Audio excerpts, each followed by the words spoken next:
So plus two class उम्मीद है कि तुसी कल वाली वीडियो ਨੂੰ सुन लिया होएगा। सो नैक्सट जो मेरे रिप्रोडक्टिव सिस्टम ਦੇ ਵਿੱਚ आ गया 9th point accessory sex glands है ना। सो ਗਲੈਂਡਸ मैं ਹੁਣ डायग्राम ਦੇ ਵਿੱਚ ਨਹੀਂ ਦਿਖਾਣੇ, ਇੱਥੇ ਸਾਹਮਣੇ ਦੇਖ ਸਕਦੇ ਹੋ तो देख लो। ਇੱਕ ਪੇਅਰ ਹੈਗਾ ਸੈਮਨੀਫੇਰਸ ਗਲੈਂਡਸ ਦਾ है ना, ਇੱਕ ਪੇਅਰ ਹੈਗਾ ਪ੍ਰੋਸਟੇਟ ਗਲੈਂਡਸ ਦਾ ਤੇ ਇੱਕ ਤੁਹਾਡੇ ਕੋਲ ਕੀ ਹੈਗੇ ਨੇ ਬਲਬਿਊਰੀਥਰਲ ਗਲੈਂਡਸ ਜਾਂ ਫਿਰ ਇਹਨਾਂ ਨੂੰ ਹੋਰ ਕੀ ਕਹਿੰਦੇ ਆ ਕੋਪਰਸ ਗਲੈਂਡ ਕਹਿੰਦੇ ਆ। ठीक है, सो ये 3 तरह के ग्लैंड्स है। ठीक है जी, सैमिनल वैसिकल ग्लैंड्स। ठीक है, सो असैसरी सैक्स ग्लैंड्स बहुत ज़्यादा इंपॉर्टेंट है। ठीक है, सो पेयर दे विच प्रेजेंट है। प्रोस्टेट ग्लैंड एक ही हुंदा है, देखने जिदा लगता ना कि ये भी पेयर है, ये एक ही हुंदा है। ओके, सैमिनल वैसिकल का भी पेयर हुंदा है, प्रोस्टेट एक ही हुंदा है ते बल्बुलर जिहड़े हैगे वो भी पेयर दे विच हुंदे आ। ओके ना, सैमिनल वैसिकल ग्लैंड्स जिहड़े है इलोंगेटिड है, काफ़ी क्वाइल्ड है, वल पे होए हैं, इन्हों 4 सेंटीमीटर तक इलोंग हो सकते हैं। कित्थे प्रेजेंट है पढ़ाया सी आ देखो हुण जिहड़ा फ्रंट उत्थे एक ट्यूब की तरह नज़र आ रही सी वैसा डिफरेंशिया फ्रंट व्यू दे विच 2 ट्यूब्स है एक तरह दियां है ना।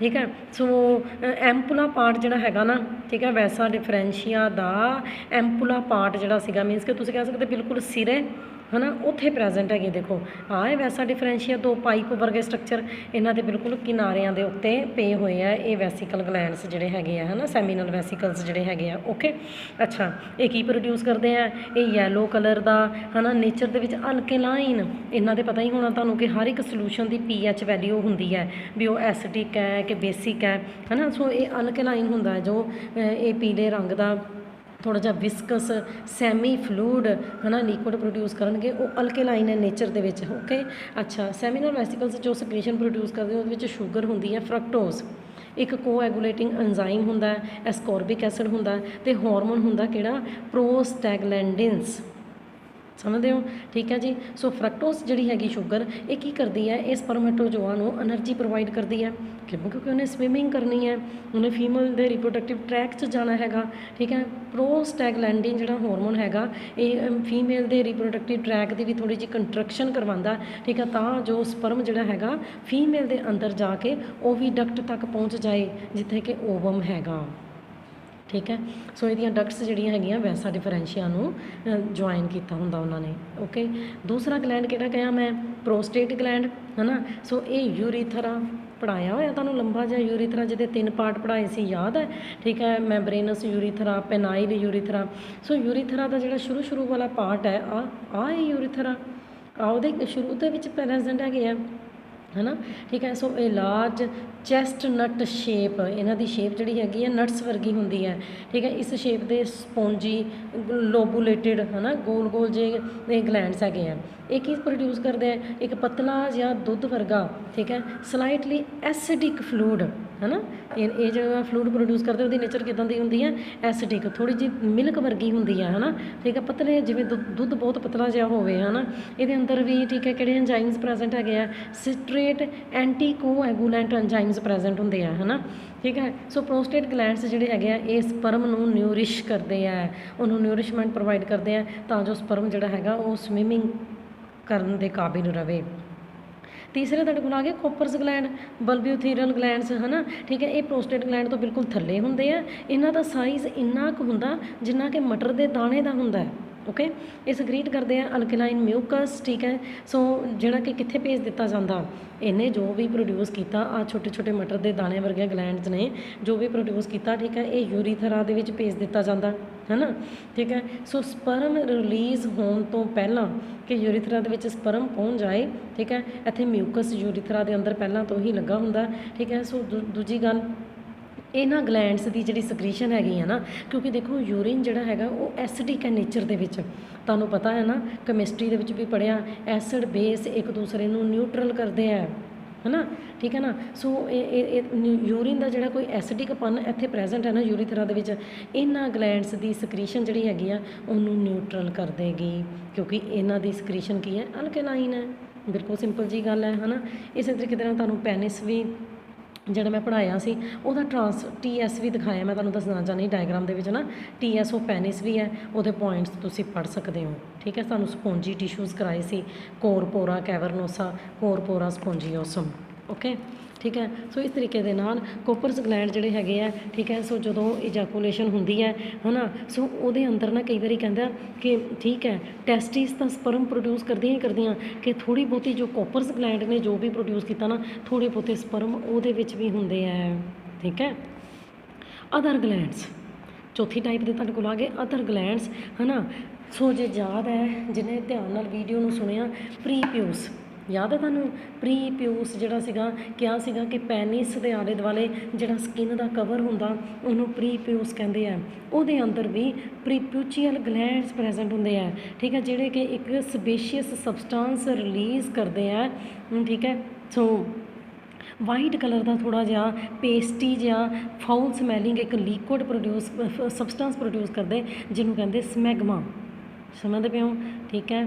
ਸੋ ਫਾਊਲ ਸਮੈਲਿੰਗ ਸਬਸਟੈਂਸ ਪ੍ਰੋਡਿਊਸ ਕਰਦੇ ਆ ਪੈਨਿਸ 'ਚ ਵਾਲੇ ਜਿਹੜੇ ਗਲੈਂਡਸ ਹੁੰਦੇ ਆ।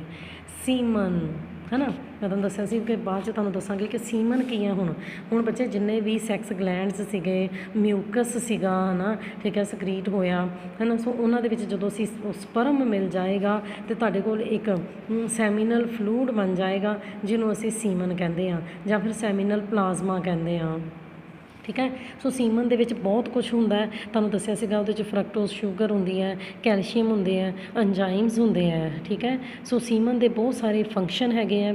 ਸੀਮਨ ਦੇ ਵਿੱਚ ਇਕੱਲਾ ਸਪਰਮ ਨਹੀਂ ਨਾ ਹੁੰਦਾ, ਠੀਕ ਹੈ। ਸੀਮਨ ਦੇ ਵਿੱਚ ਮੈਂ ਕੀ ਸਮਝਾਇਆ, ਮਿਊਕਸ, ਗਲੈਂਡਸ ਦੀ ਸਕਰੀਸ਼ਨ, ਇਹ ਸਾਰਾ ਕੁਛ ਪ੍ਰੈਜ਼ੈਂਟ ਹੈਗਾ, ਹੈ ਨਾ, ਠੀਕ ਹੈ। ਅੱਛਾ, ਸੀਮਨ ਕੀ ਕਰਦਾ ਹੈਗਾ, ਸਪਰਮਸ ਨੂੰ ਨਿਊਟਰੀਐਂਟ ਪ੍ਰੋਵਾਈਡ ਕਰਦਾ ਹੈਗਾ, ਉਹਨਾਂ ਨੂੰ ਮੂਵ ਕਰਨ ਦੇ ਵਿੱਚ ਹੈਲਪ ਕਰਦਾ ਹੈਗਾ। ਯੂਰਿਨ ਦੀ ਜਿਹੜੀ ਮੇਲ ਦੇ ਯੂਰੀਥਰਾ ਦੇ ਵਿੱਚ ਵੀ ਯੂਰਿਨ ਜੇਕਰ ਪਿਆ ਹੋਇਆ, ਪਿੱਛੇ ਵੀ ਮੈਂ ਤੁਹਾਨੂੰ ਦੱਸਿਆ ਹੈਗਾ, ਹੈ ਨਾ, ਜੇਕਰ ਉਹ ਜੇਕਰ ਕੀ ਮਤਲਬ ਹੁੰਦੇ ਹੀ ਹੈ, ਐਸਿਡਿਕ ਹੁੰਦਾ ਹੈਗਾ, ਉਹਨੂੰ ਨਿਊਟਰਲ ਕਰ ਦਿੰਦਾ। ਇਸੇ ਤਰੀਕੇ ਦੇ ਨਾਲ ਫੀਮੇਲ ਦੀ ਵਜਾਈਨਾ ਦੇ ਵਿੱਚ ਵੀ ਤਾਂ, ਹੈ ਨਾ, ਫੀਮੇਲ ਦੀ ਵਜਾਈਨਾ ਵੀ ਤਾਂ ਐਸਿਡਿਕ ਹੈ ਨਾ, ਉੱਥੇ ਜਾ ਕੇ ਵੀ ਸਪਰਮ ਨੂੰ ਪ੍ਰੋਟੈਕਟ ਕਰਦਾ ਸੀਮਨ, ਠੀਕ ਹੈ। ਅਗਲਾ ਪੁਆਇੰਟ ਤੁਹਾਡੇ ਕੋਲ ਆ ਗਿਆ, ਇਹ ਸੈਕਸ਼ੂਅਲ ਐਕਟ ਦੇ ਦੌਰਾਨ, ਠੀਕ ਹੈ, ਫੀਮੇਲ ਟਰੈਕ ਨੂੰ ਲੁਬਰੀਕੇਟ, ਹੈ ਨਾ, ਠੀਕ ਹੈ, ਥੋੜ੍ਹਾ ਮਤਲਬ ਸਹੀ ਤਰੀਕੇ ਦੇ ਨਾਲ ਜਿਹੜੀ ਹੈਗੀ ਹੈ ਮਤਲਬ ਇਜੈਕੂਲੇਸ਼ਨ ਹੋ ਸਕੇ, ਹੈ ਨਾ। ਸੋ ਪੈਨਿਸ ਜਿਹੜਾ ਹੈਗਾ ਸਹੀ ਤਰੀਕੇ ਨਾਲ ਵਰਕ ਕਰ ਸਕੇ, ਸੋ ਲੁਬਰੀਕੇਟ ਕਰਦਾ। ਸੀਮਨ ਦੀ ਪੀਐਚ ਵੈਲਿਊ ਜਿਹੜੀ ਹੁੰਦੀ ਹੈ ਉਹ 7.35 ਹੈ ਨਾ ਟੂ 7.5 ਹੁੰਦੀ ਹੈ, ਇੰਨੀ ਹੁੰਦੀ ਹੈ ਇਹਦੀ ਪੀਐਚ ਵੈਲਿਊ, ਹੈ ਨਾ। ਮਤਲਬ ਕਿ ਅਲਕੇਲਾਈਨ ਹੈ, ਐਸਿਡਿਕ ਤਾਂ ਨਹੀਂ ਹੈਗਾ, 7 ਤੋਂ ਅਬਵ ਆ ਰਿਹਾ, ਥੋੜ੍ਹਾ ਜਿਹਾ ਅਲਕੇਲਾਈਨ ਹੈ, ਠੀਕ ਹੈ ਜੀ। ਦੂਸਰੀ ਹੋਰ ਇੰਪੋਰਟੈਂਟ ਗੱਲ, ਪੈਨਿਸ ਜਿਹੜਾ ਹੈਗਾ, ਕਿਉਂਕਿ ਮੈਂ ਤੁਹਾਨੂੰ ਪਹਿਲਾਂ ਵੀ ਸਮਝਾਇਆ ਸੀ, ਮੇਲਸ ਦੇ ਕੇਸ ਦੇ ਵਿੱਚ, ਹੈ ਨਾ, ਇੱਕੋ ਸੇਮ ਸਪੇਸ ਹੈਗੀ ਹੈ ਜਿੱਥੋਂ ਦੀ ਸੀਮਨ ਵੀ ਪਾਸ ਆਊਟ ਹੁੰਦਾ, ਜਿੱਥੋਂ ਦੀ ਯੂਰਿਨ ਵੀ ਪਾਸ ਆਊਟ ਹੁੰਦਾ, ਪਰ ਇੱਕ ਸਮੇਂ ਦੇ ਉੱਤੇ ਇੱਕ ਚੀਜ਼ ਹੀ ਪਾਸ ਹੋਏਗੀ, ਹਾਰਮੋਨਲ ਕੰਟਰੋਲ, ਹੈ ਨਾ, ਠੀਕ ਹੈ। ਸੋ ਕਿਸ ਤਰੀਕੇ ਦੇ ਨਾਲ ਹੁਣ ਪ੍ਰੋਸੈਸ ਨੂੰ ਰੈਗੂਲੇਟ ਵੀ ਤਾਂ ਕਰਨਾ ਹੈ, ਇਹ ਥੋੜ੍ਹੀ ਹੈ ਕਿ ਲਗਾਤਾਰ ਹੀ, ਠੀਕ ਹੈ ਨਾ, ਸੋ ਸਪਰਮ ਦੀ ਫੋਰਮੇਸ਼ਨ ਜਿਹੜੀ ਹੈਗੀ ਆ ਉਹ ਹੁੰਦੀ ਰਹੇਗੀ, ਹੈ ਨਾ, ਠੀਕ ਹੈ। ਸੋ ਕੀ ਹੈ, ਹਾਈਪੋਥੈਲਮਸ ਬ੍ਰੇਨ ਦਾ ਇੱਕ ਬਹੁਤ ਇੰਪੋਰਟੈਂਟ ਪਾਰਟ ਹੈ, ਉਹ ਇੱਕ ਗੋਨੈਡੋਟ੍ਰੋਫਿਨ ਰਿਲੀਜ਼ਿੰਗ ਹਾਰਮੋਨ ਸਕਰੀਟ ਕਰਦਾ ਹੈ, ਠੀਕ ਹੈ, ਜਿਹੜਾ ਕਿ ਇੰਟੀਰੀਅਰ ਪਿਚੁਟਰੀ ਗਲੈਂਡ ਦੇ ਕੋਲ ਜਾਂਦਾ ਹੈ। ਇਹ ਵੀ ਬ੍ਰੇਨ ਦੇ ਵਿੱਚ ਗਲੈਂਡ ਪਏ ਹੁੰਦੇ ਆ, ਇੰਟੀਰੀਅਰ ਉਹਦੀਆਂ ਨਾ 2 ਲੋਬਸ ਹੁੰਦੀਆਂ ਇਸ ਗਲੈਂਡ ਦੀਆਂ, ਐਕਚੁਅਲੀ ਪਿਚੁਟਰੀ ਗਲੈਂਡ ਦੀਆਂ, ਇੰਟੀਰੀਅਰ ਅਤੇ ਪੋਸਟੀਰੀਅਰ, ਓਕੇ, ਅੱਛਾ, ਠੀਕ ਹੈ। ਸੋ ਪਿਚੁਟਰੀ ਗਲੈਂਡ ਦੀ ਇੰਟੀਰੀਅਰ ਲੋਬ ਦੇ ਕੋਲ ਗਿਆ, ਉਹਨਾਂ ਨੇ ਕਿਹੜਾ ਹਾਰਮੋਨ ਸਕਰੀਟ ਕਰ ਦਿੱਤਾ, FSH, ਹੈ ਨਾ, ਇਹ ਹਾਰਮੋਨ ਸਕਰੀਟ ਕਰ ਦਿੱਤਾ। ਇਹ ਹਾਰਮੋਨ ਸਰਟੋਲੀ ਸੈੱਲ ਕੋਲ ਜਾਂਦੇ ਆ, ਠੀਕ ਹੈ ਨਾ, ਸਰਟੋਲੀ ਸੈਲਸ ਜਿਹੜੇ ਹੈਗੇ ਆ, ਠੀਕ ਹੈ। ਸੋ ਉਹਨਾਂ ਨੇ ਕਿਹੜੀ ਪ੍ਰੋਸੈਸ ਸ਼ੁਰੂ ਕਰਵਾ ਦਿੱਤੀ, ਸਪਰਮੈਟੋਜੈਨੇਸਿਸ, ਸਪਰਮ ਦੀ ਫੋਰਮੇਸ਼ਨ। ਅੱਛਾ, ਨਾਲ ਹੀ ਤੁਹਾਨੂੰ ਪਤਾ ਸੀ ਕਿ ਨਹੀਂ ਕਿ ਜਿਹੜੇ ਸਰਟੋਲੀ ਸੈੱਲ ਦੇ ਫੰਕਸ਼ਨ ਕਰਵਾਏ ਸੀ ਕਿ ਨਹੀਂ, ਕੱਲ੍ਹ ਹੀ ਕਰਵਾਏ ਆ, ਉਹ ਇੱਕ ਇਨਹਿਬਿਨ ਪ੍ਰੋਟੀਨ ਸਕਰੀਟ ਕਰਦੇ ਆ। ਇਹ ਜਿਹੜਾ ਇਨਹਿਬਨ ਹੈਗਾ, ਫਿਰ ਇਹ ਇੰਟੀਰੀਅਰ ਪਿਚੁਟਰੀ ਕੋਲ ਵੀ ਜਾਂਦਾ, ਹਾਈਪੋਥੈਲਮਸ ਕੋਲ ਵੀ ਜਾਂਦਾ, ਅਤੇ ਪ੍ਰੋਸੈਸ ਨੂੰ ਰੋਕ ਦਿੰਦਾ ਹੈ ਕਿ ਬਸ ਕਰੋ, ਹੁਣ ਸਰਟੋਲੀ ਸੈੱਲ ਨੂੰ ਕਹਿ ਦਿੰਦਾ ਬਸ ਕਰੋ ਕਿ ਹੋਰ ਸਪਰਮ ਪ੍ਰੋਡਿਊਸ ਨਾ ਕਰਵਾਓ। ਅੱਛਾ, ਹੋਰ ਕੀ ਕੀਤਾ, ਇੰਟੀਰੀਅਰ ਪਿਚੁਟਰੀ ਜਿਹੜੀ ਸੀਗੀ ਉਹਦੇ ਤੋਂ ICSH ਕੀ ਹੈ, ਠੀਕ ਹੈ ਨਾ, ਇਹਦੀ ਫੁੱਲ ਫੋਰਮ ਜਿਹੜੀ ਹੈਗੀ ਹੈ ਉਹ ਕੀ ਹੈ, ਇੰਟਰਸਟੀਸ਼ੀਅਲ ਸੈੱਲ ਸਟੀਮੂਲੇਟਿੰਗ ਹਾਰਮੋਨ, ਠੀਕ ਹੈ ਜੀ, ਇੰਟਰਸਟੀਸ਼ੀਅਲ ਸੈੱਲ ਸਟੀਮੂਲੇਟਿੰਗ ਹਾਰਮੋਨ, ਹੈ ਨਾ, ਠੀਕ ਹੈ। ਸੋ ਇੰਟੀਰੀਅਰ ਪਿਚੁਟਰੀ ਤੋਂ ਆਉਂਦੇ ਆ, ਉਹ ਲੇਡੀਜ਼ ਸੈੱਲ ਦੇ ਕੋਲ ਜਾਂਦੇ ਆ, ਲੇਡੀਜ਼ ਸੈੱਲਸ ਜਿਹੜੇ ਹੈਗੇ ਉਹ ਕਿਹੜਾ ਹਾਰਮੋਨ ਪ੍ਰੋਡਿਊਸ ਕਰਦੇ ਆ, ਟੈਸਟੋਸਟੀਰੋਨ ਜਿਹੜਾ ਹੈਗਾ, ਠੀਕ ਹੈ। ਫਿਰ ਉਹ ਸੈਕੰਡਰੀ ਸੈਕਸ ਆਰਗਨਸ ਅਤੇ ਬਹੁਤ ਇੰਪੋਰਟੈਂਟ ਜਿਹੜੇ ਗਲੈਂਡਸ ਹੈਗੇ ਤੁਹਾਨੂੰ ਪੜ੍ਹਾਏ ਆ ਸਾਰਾ ਕੁਛ, ਹੈ ਨਾ, ਠੀਕ ਹੈ। ਸੋ ਉਹਨਾਂ ਨੂੰ ਸਟੀਮੂਲੇਟ ਕਰ ਦਿੰਦਾ ਕਿ ਆਪਣਾ ਫੰਕਸ਼ਨ ਕਰਨਾ ਸ਼ੁਰੂ ਕਰ ਦਿਓ। ਸੋ ਸਪਰਮ ਵੀ ਬਣ ਗਿਆ, ਠੀਕ ਹੈ, ਗਲੈਂਡਸ ਨੇ ਆਪਣੀ ਸਕ੍ਰੀਸ਼ਨ ਪ੍ਰੋਡਿਊਸ ਕਰਨੀ ਸ਼ੁਰੂ ਕਰ ਦਿੱਤੀ, ਬਣ ਗਿਆ ਸੀਮਨ। ਅੱਛਾ, ਫਿਰ ਜਦੋਂ ਟੈਸਟੋਸਟੀਰੋਨ ਜ਼ਿਆਦਾ ਅਮਾਊਂਟ 'ਚ ਪੈਦਾ ਹੋ ਗਿਆ, ਇਹ ਖੁਦ ਹੀ ਇੰਟੀਰੀਅਰ ਪਿਚੂਟਰੀ ਗਲੈਂਡ ਅਤੇ ਹਾਈਪੋਥੈਲਮਸ ਜਿਹੜੇ ਹੈਗੇ ਆ ਉਹਨਾਂ ਨੂੰ ਰੋਕ ਦਿੰਦਾ ਕਿ ਜਿਹੜੀ ਪ੍ਰੋਸੈਸ ਹੈਗੀ ਆ ਉਹਨੂੰ ਰੋਕ ਦਿੱਤਾ ਜਾਏ, ਹੈ ਨਾ। ਸੋ ਫਰਦਰ ਸਪਰਮ ਫਾਰਮੇਸ਼ਨ ਜਿਹੜੀ ਹੈਗੀ ਹੈ ਉਹ ਨਾ ਹੋ ਸਕੇ, ਠੀਕ। ਸੋ ਇਹ ਜੋ ਪ੍ਰੋਸੈਸ ਹੈਗੀ ਹੈ ਹਾਰਮੋਨਸ ਦੇ ਦੁਆਰਾ ਕੰਟਰੋਲ ਕੀਤੀ ਜਾ ਰਹੀ ਹੈ ਨਾ, ਠੀਕ ਹੈ। ਸੋ ਗੱਲ ਸਮਝ ਗਏ। ਸੋ ਟੈਸਟੋਸਟੀਰੋਨ ਨੇ ਆਪਣੇ ਆਪ ਹੀ ਪ੍ਰੋਸੈਸ ਨੂੰ ਫਿਰ ਤੋਂ ਦੁਬਾਰਾ ਰੋਕ ਲੈਣਾ। ਸਰਟੋਲੀ ਸੈੱਲ ਦੇ ਬਾਰੇ 'ਚ ਸਮਝਾਇਆ ਸੀਗਾ, ਸੈਮਨੀਫਰਸ ਟਿਊਬਿਊਲ ਦੇ ਅੰਦਰ ਪ੍ਰੈਜ਼ੈਂਟ ਹੁੰਦੇ ਆ, ABP ਸਕਰੀਟ ਕਰਦੇ ਆ, ਇਨਹਿਬਿਨ ਪ੍ਰੋਟੀਨ ਸਕਰੀਟ ਕਰਦੇ ਆ, ਹੈ ਨਾ, ਠੀਕ। ਸੋ ਇਹ ਬਹੁਤ ਇੰਪੋਰਟੈਂਟ ਰੋਲ ਪਲੇ ਕਰਦੇ ਆ ਸਪਰਮੈਟੋਜੈਨੇਸਿਸ ਦੇ ਅੰਦਰ, ਠੀਕ ਹੈ ਜੀ।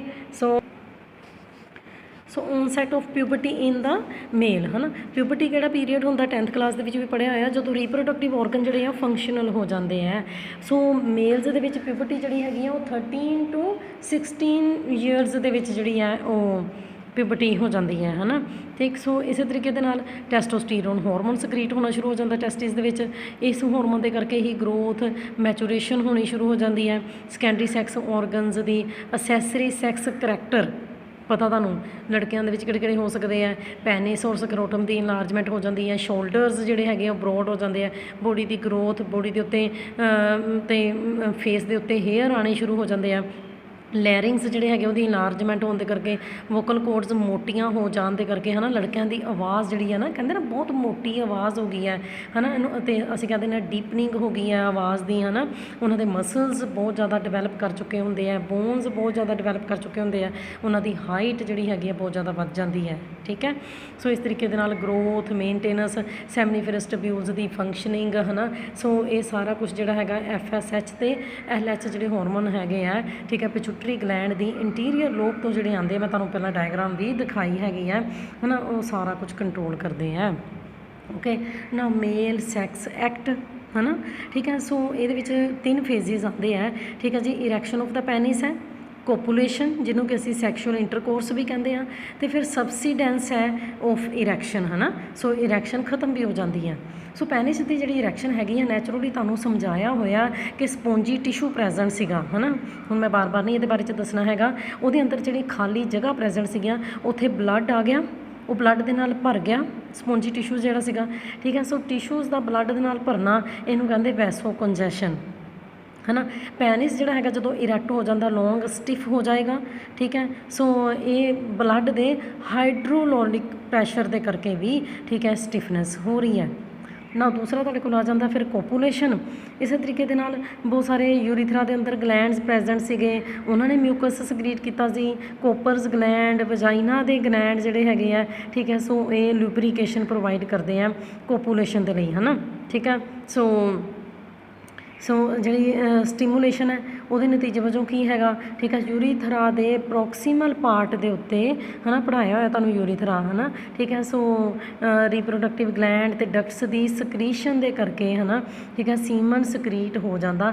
ਹਜੇ ਤੱਕ ਮੈਂ ਕਿਹਾ ਕਿ ਯੂਰੀਥਰਾ ਦੇ ਪ੍ਰੋਕਸੀਮਲ ਪਾਰਟ ਦੇ ਉੱਤੇ, this is known as emission, okay. So ਇਸ ਤਰੀਕੇ ਦੇ ਨਾਲ ਜਿਹੜੀ ਮਸਲਸ ਦੀ ਇਹ ਜੋ ਵੇਵ ਲਾਈਕ ਜਿਹੜੀ ਕੰਟਰੈਕਸ਼ਨ ਹੋ ਰਹੀ ਹੈ ਨਾ, ਪੈਨਿਸ ਦੇ ਬੇਸ ਦੇ ਉੱਤੇ ਜਿਹੜੇ ਮਸਲਸ ਪ੍ਰੈਜ਼ੈਂਟ ਹੈ, ਉਹਦੇ ਤੋਂ ਬਾਅਦ ਹੁੰਦੀ ਹੈ ਇਜੈਕੂਲੇਸ਼ਨ। ਕਿਉਂ? ਕਿਉਂਕਿ ਅਮੀਸ਼ਨ ਅਤੇ ਇਜੈਕੂਲੇਸ਼ਨ ਦੇ ਵਿੱਚ ਕੀ ਫਰਕ ਹੈ? ਅਮੀਸ਼ਨ ਦੇ ਵਿੱਚ ਕੀ ਹੈਗਾ ਕਿ ਸੀਮਨ ਹਜੇ ਤੱਕ ਯੂਰੀਥਰਾ ਦੇ ਟਿਪ ਦੇ ਉੱਤੇ ਪਹੁੰਚਿਆ ਹੈਗਾ, ਜਦ ਕਿ ਇਜੈਕੂਲੇਸ਼ਨ ਦੇ ਵਿੱਚ ਕੀ ਹੈਗਾ, ਸੀਮਨ ਜਿਹੜਾ ਹੈਗਾ ਉਹ ਡਿਸਚਾਰਜ ਹੋ ਚੁੱਕਾ ਪੈਨਿਸ ਦੇ ਦੁਆਰਾ, ਕਿੱਥੇ? ਫੀਮੇਲ ਦੀ ਵਜਾਈਨਾ ਦੇ ਅੰਦਰ। ਅਤੇ ਬਹੁਤ ਹੀ ਇੰਪੋਰਟੈਂਟ ਓਬਜੈਕਟਿਵ ਟਾਈਪ ਕੁਐਸਚਨ ਹੈਗਾ, ਇੱਕ ਵਾਰੀ ਜਦੋਂ ਇਜੈਕੂਲੇਸ਼ਨ ਹੁੰਦੀ ਹੈ ਤਾਂ ਫੀਮੇਲ ਦੇ ਅੰਦਰ ਕਿੰਨੇ ਸਪਰਮ ਚਲੇ ਜਾਂਦੇ ਆ? 200 to 400 ਮਿਲੀਅਨ। ਦੇਖੋ, ਇੱਕ ਇਜੈਕੂਲੇਸ਼ਨ ਦੇ ਵਿੱਚ ਹੀ 200 ਤੋਂ ਲੈ ਕੇ 400 ਮਿਲੀਅਨ ਸਪਰਮ ਜਿਹੜੇ ਹੈਗੇ ਆ ਉਹ ਚਲੇ ਜਾਂਦੇ ਆ ਫੀਮੇਲ ਦੇ ਅੰਦਰ, ਠੀਕ ਹੈ। ਅਤੇ ਤੀਸਰਾ ਤੁਹਾਡੇ ਕੋਲ ਪੁਆਇੰਟ ਆ ਗਿਆ ਸਬਸੀਡੈਂਸ ਆਫ ਇਰੈਕਸ਼ਨ, ਠੀਕ ਹੈ। ਇਜੈਕੂਲੇਸ਼ਨ ਤੋਂ ਬਾਅਦ ਆਰਟੀਰੀਓਲਸ ਜਿਹੜੇ ਹੈਗੇ ਆ ਉਹ ਕੰਟਰੈਕਟ ਕਰ ਜਾਂਦੇ ਆ, ਬਲੱਡ ਦਾ ਫਲੋ ਘੱਟ ਜਾਂਦਾ, ਠੀਕ ਹੈ, ਅਤੇ ਇਰੈਕਸ਼ਨ ਖਤਮ ਹੋ ਜਾਂਦੀ ਹੈ, ਠੀਕ ਹੈ। ਸੋ ਸੈਕਸ ਐਕਟ ਜਿਹੜਾ ਹੈਗਾ ਉਹਦੇ ਵਿੱਚ ਮਸਲਸ ਦੀ ਟੈਂਸ਼ਨ ਬਹੁਤ ਜ਼ਿਆਦਾ ਵਧੀ ਹੈਗੀ ਆ, ਇਹਨੂੰ ਮਾਇਓਟੋਨੀਆ ਵੀ ਕਹਿੰਦੇ ਆ, ਠੀਕ ਹੈ। ਸਕੈਲੇਟਨ ਮਸਲ ਵੀ ਹੈ, ਸਮੂਥ ਮਸਲਸ ਵੀ ਹੈ, ਉਹਨਾਂ ਦੀ ਰਿਦਮਿਕ ਕੰਟਰੈਕਸ਼ਨ ਹੁੰਦੀ ਰਹਿੰਦੀ ਹੈ, ਹੈ ਨਾ। ਇਸੇ ਕਰਕੇ ਹੀ, ਠੀਕ ਹੈ, ਹਾਰਟ ਬੀਟ ਵੀ ਵੱਧ ਜਾਂਦੀ ਹੈ, ਬਰੀਦਿੰਗ ਜਿਹੜੀ ਹੈਗੀ ਆ ਵੱਧ ਜਾਂਦੀ ਹੈ ਨਾ। Movement of the spermatozoa to the site of fertilization. ਹੁਣ ਫੀਮੇਲ ਦੇ ਅੰਦਰ ਸਪਰਮ ਆ ਚੁੱਕਾ ਹੈ, ਹੁਣ ਉਹਨੇ ਕੀ ਕਰਨਾ, ਐਗ ਦੇ ਨਾਲ ਉਹਨੇ ਜਾ ਕੇ ਫਿਊਜ਼ ਕਰਨਾ ਨਾ, ਤਾਂ ਹੀ ਜਾਈਗੋਟ ਬਣੇਗਾ।